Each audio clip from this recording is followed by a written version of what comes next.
Thank you very much for finding the time to meet with me and to record this interview. And congratulations on your so many successes, and I wish you many more. Thank you very much. If you were to introduce yourself, who would you say is Leila Aboulela? Well, I would say that my name is Leila Aboulela. I grew up in Sudan, in the city of Khartoum. My father was Sudanese and my mother is Egyptian. And then in my mid-20s, I moved to Scotland. And this move was a big turning point in my life. Before the move, I had been training as a statistician. And I was actually, the reason I came to Britain was to study. And I studied, I did a master's in statistics, and I was involved in a PhD also in statistics.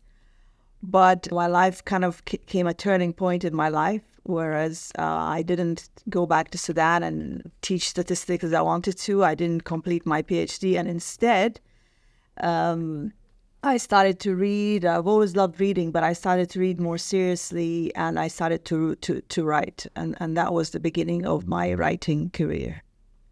What elements in your background would you say have contributed into your becoming the writer that you have become? Well, I've always loved reading. I've always been, reading fiction, moving from one book to the next. I've always been a thoughtful, reflective person. I've always had a good memory, and I think that helps with a writer. I've also been observant, and I notice things. I'm watchful. I observe people and how they act, and I listen to what they say. And so I kind of like absorb the atmosphere around me and what I see around me. I have a certain loyalty to the places where I grew up, the people that surrounded me. And I think that all of these elements went into the writing, the need to talk about Sudan and talk about Islam in a place where I found that people didn't know much about it. I was suddenly found myself in the West, and of course, at the time in the 1990s, when there was a lot of the starting of this anti-Arab, anti-Muslim sentiments in the media due to the Gulf War. And so I found myself surrounded by people who actually didn't know much about Sudan and didn't know much about Islam. And it was my desire to kind of respond to the situation around me that made me want to write. I felt a pressure to speak out, to write, not only to share what I knew of my background, but also to explore my own anxieties about living there as an African Muslim person living in the West. I found fiction a place where I could do this exploration. Do you remember the first thing that you wrote in response to all this? The first thing that I wrote, I think I wanted to write a letter to the editor of a newspaper in response to something I didn't like. At the time, I was very much a big admirer of Edward Said. Edward Said was the one who was almost talking on behalf of so many of us. And at that time, there was no internet, there was no social media.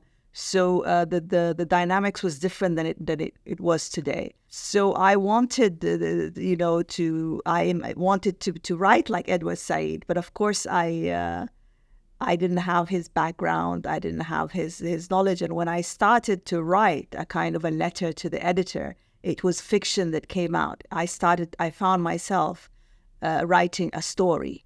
It wasn't a letter, it wasn't a proper letter to the editor. But it was a story. So it seemed to me then that for me, fiction was a natural language, and that a lot of people sometimes it's the opposite. Their natural language is nonfiction, essays, and then they want to write fiction. But for me, fiction was very much a natural language. It came quite naturally to me. Let us talk briefly about Edward Said. Can you tell me how much he influenced you, and how is that influence reflected in your own writings? Yeah. So to have someone from sort of our part of the world, Global South, speaking so articulately, perfect English, perfect understanding of the issues around him, in tune with what was going on, able to, meet the interviewer face straight on. That was very rare in those days. We have to remember that I'm talking now about the very early 90s. There were very few people at the time with his level of education, with his level of, who were sort of out there in the public spaces of the West, publishing in the West, talking in the West. So that itself was a huge achievement. And he also was talking at a time when some other writers like V.S. Naipaul, Salman Rushdie disappointed us by being critical of Muslims, critical of Africa, critical of the South. So he was always very championing the case of the minorities, and so that was something that was new and exciting about him. His book also, I remember when his book came out, which was Culture and Imperialism, that was also very groundbreaking for me because he explored the elements of colonialism inside literature. He looked at the classics in the English literature, and he picked out in them the racism, the mention of the empire, and he showed how Western culture was so enmeshed and embroiled within these issues of empire and imperialism, and this was quite an eye opener for me. I hadn't thought in that way, and so I responded to his teachings, let us say, by also noticing how the Western literature was very Christian centric.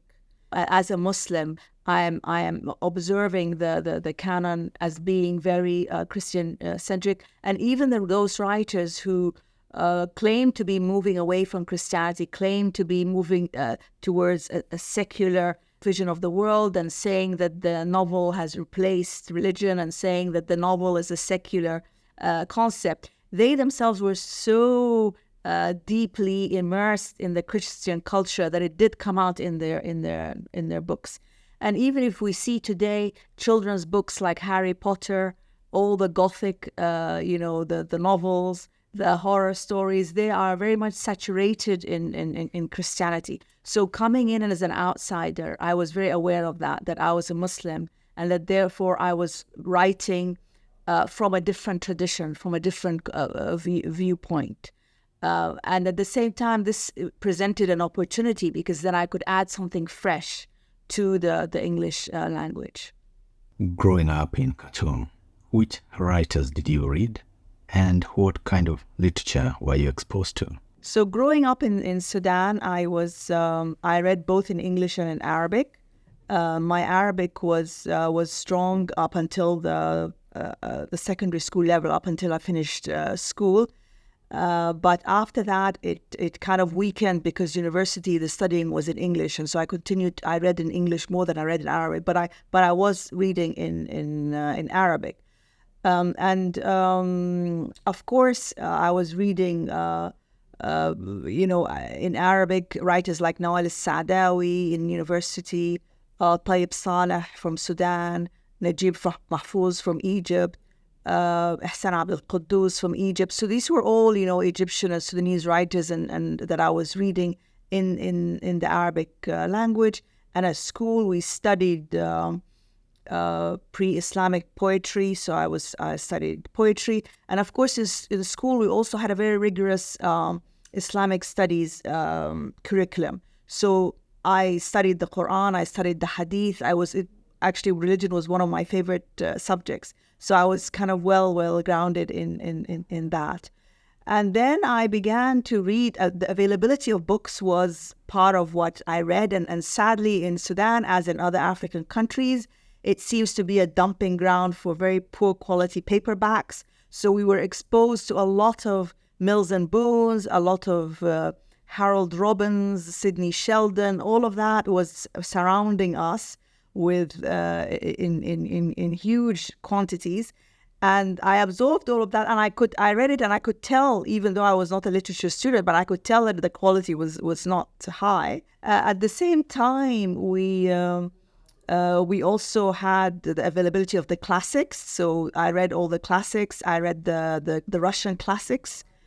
They were available in actually published in Russia by a publisher called Progress Publishers and sold in Sudan, sort of in mass quantities. So this was a good source of good literature coming in. Sadly, I missed out. What was missing from all this were contemporary writers, good contemporary literature. So it was only after I moved to the UK that I started to read contemporary writers, like Doris Lessing, for example, like Nadine Gordimer, like Coetzee. I hadn't heard about them as I was growing up in Sudan. Also in Sudan, there was Somerset Maugham. There was also kind of a colonial education. So there was a lot of Somerset Maugham. There was a lot of Agatha Christie. There was a lot of, I read The Blue Nile by Alan Moorhead and The White Nile, these kind of books. But it was actually only when I went to the UK and I had access to the public library that I began to read Buchi Emecheta, Chinua Achebe. I had not encountered them in Sudan. So this for me also was a big learning curve, reading African literature, reading post-colonial literature like Jean Rhys. And then after that, also taking an interest in Scottish literature when I started to write and I started to join workshops and come into contact with Scottish writers, I began to also be interested in Scottish literature. What challenges have you faced as an African Muslim woman who is writing while located in the diaspora? Well, my mother was actually a demographer, and she had her PhD when we were children. She went to London and she studied for her PhD, and she became the dean of the Faculty of Commerce in Khartoum. So I was very much inspired by her, and I took it for granted that I had to do the same. So I didn't really think about it as being difficult. I didn't see the world in that way, as that is patriarchal, that is difficult for a woman. I thought my mother expected me to be like her, and so the expectations were set very high upon me from the beginning, and I was encouraged and I was pushed to achieve. So that was very much there for me at the beginning. It was only afterwards that I felt that, the difficulty of childcare and having children, these things made it difficult for me to continue with my studies. But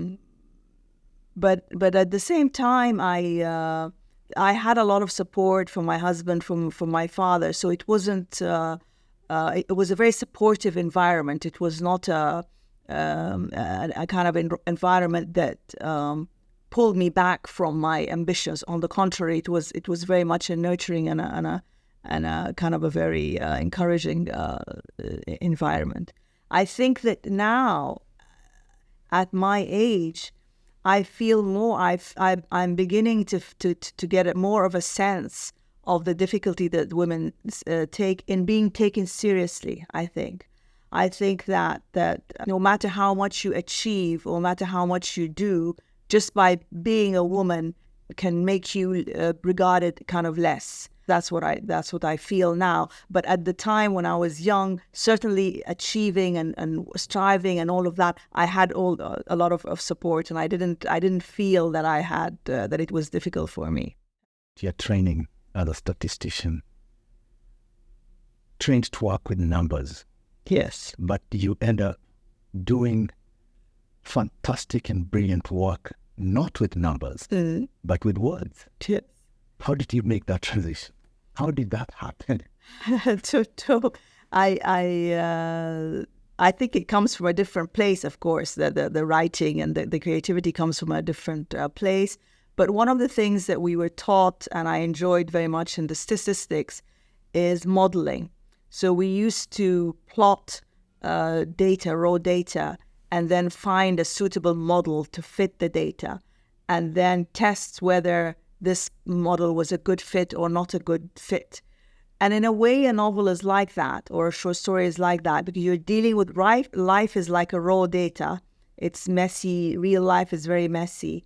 And a novel or a short story has a kind of model, has a kind of curve, a kind of, shape to it that shapes this.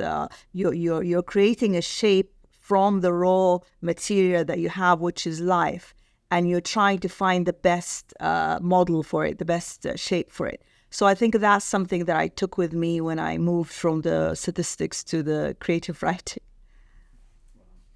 If my 10-year-old daughter were to ask you, what is your work about? What would be your response? Oh, I guess I would tell her my work is a triangle, which one angle is Sudan, one angle is Scotland, and one angle is Islam, and my work is within this triangle. And why is this triangle important to you? Well, that's who I am. That's what made up my life, and I'm fascinated by the interplay of these things. I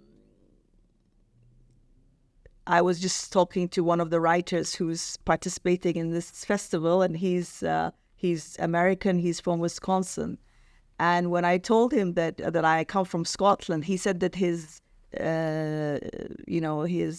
grandparents or his ancestors came from Scotland, and I find that very interesting that he is here in America, but I am in Scotland. The movement of people in the world, I find that fascinating. I think that this is the theme. This is the theme of our life now. The global movements, the people, migrating, people making a place their home. Whose home is it really? I think that the trauma that the newcomer faces, and also the problems that the people who are the indigenous, let's say the indigenous, members of the country feel towards the newcomer. I think these are the themes that are pertinent in this time and in this age, and I got caught up in that. Just because of being who I am, and because of my arrival into Europe just before the build up towards September 11 and the Islamophobia and all of that sort of like fed into my writing, I guess. Yeah.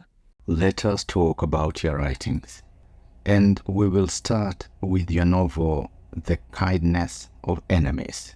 What is this book about, and why did you write it? Well, this book is about a Sudanese academic. She's her father is Sudanese and her mother is Russian, and she's researching the life of Imam Shamil, who in the 19th century united the tribes of the Caucasus against Russian imperial expansion. The novel tells two stories in parallel. We have the present story of Natasha, the main character, and how her favorite student gets arrested on terrorism charges.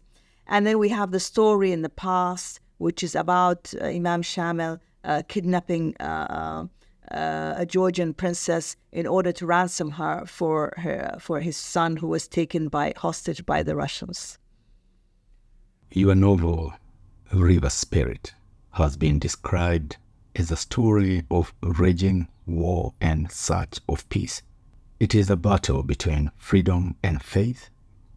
It is about history makers and those who have betrayed that history.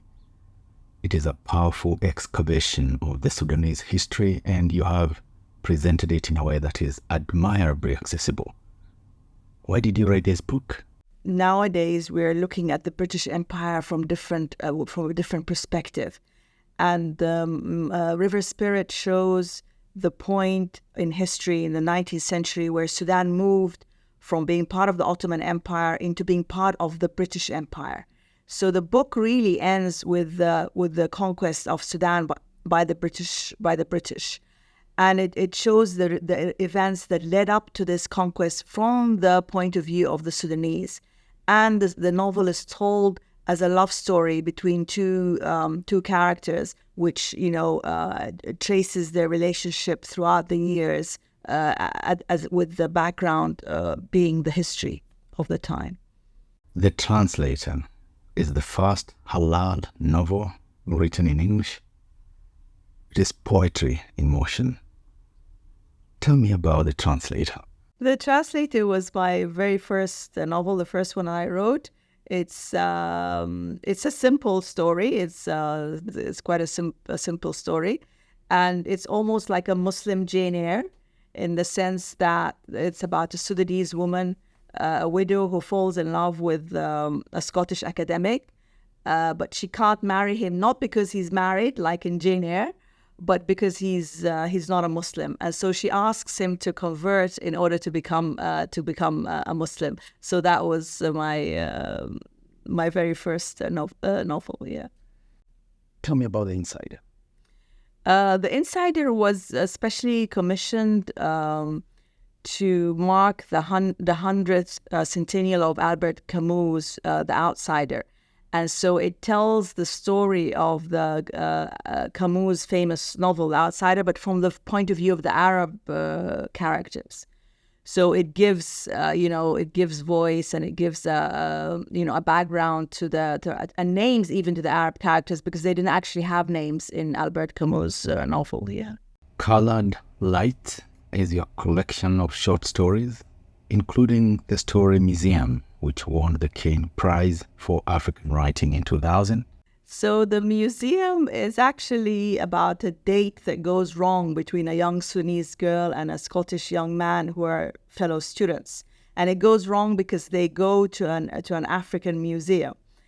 And of course, the young lady from Sudan doesn't like the objects that she sees, because she sees that they're dehumanizing and they're not portraying Africa as it truly is. And I guess the politics in the story, to me, weren't...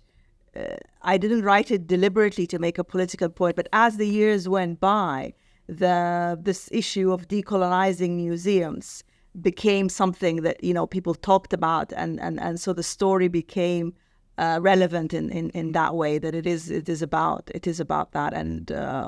And I think it's taught now. It's quite popularly taught because it gives room to discuss these issues. How do you decide which genre to use? Well, usually it's like compact. It's like small. It comes to me as a small idea, than that as a short story, rather than something which is a big sort of canvas, or a journey, or something that is long like that. So usually I know from the beginning that it is a short story, or it is a novel. It's not confusing in that way. I like writing long short stories, meaning I like short stories that are 6,000 words, 7,000 words, because they are more satisfying than the very brief short stories that are a couple of pages. But still, the 7,000 words is not gonna lead up to a novel of 70,000 words. Yeah. Tell me how you handle the theme of diasporic experience, the desire to create home away from home, the inability to do that, the desire to return and the inability to return. How do you navigate these complexities in your writing?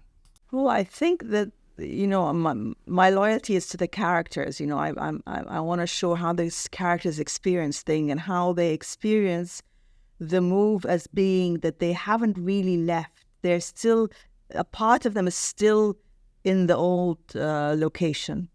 So their mind is still in the old location. They compare everything. That is their basis. For them, that is normal.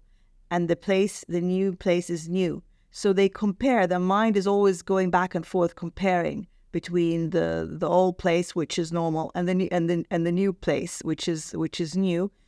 And so there's this always this tug and this pull and this kind of almost like a kind of neurosis of comparison.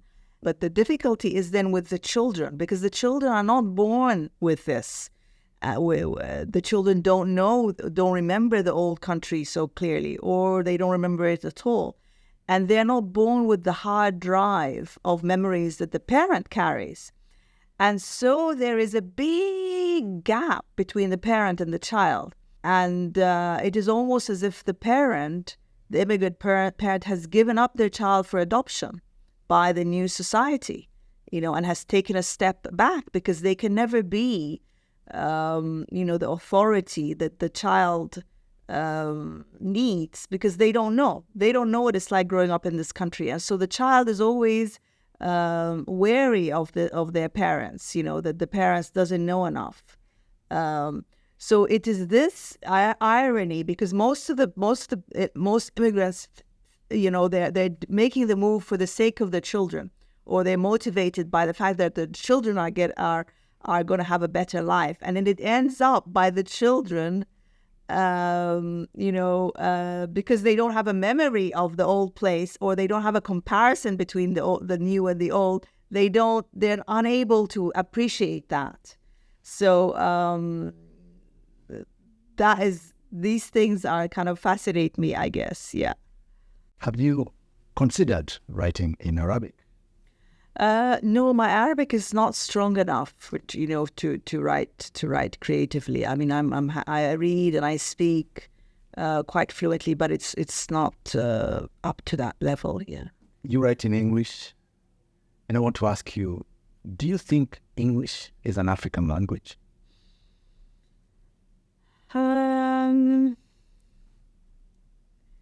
I think English is an African language, because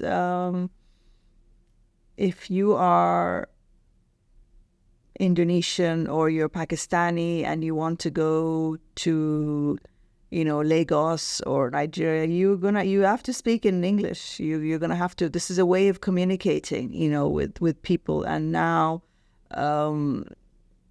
so it's not only that we are speaking English to the English. We're even amongst each other, we are speaking English.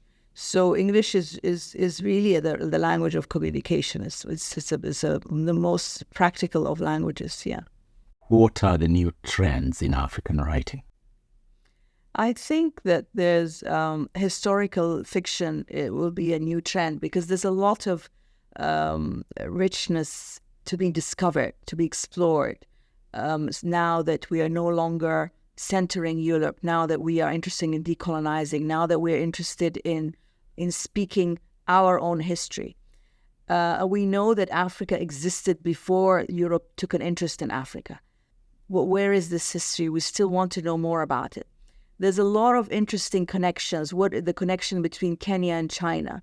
The connection between the Arab world and Turkey. There's so many connections that are outside the Europe, whereas everything before was so centered on Europe.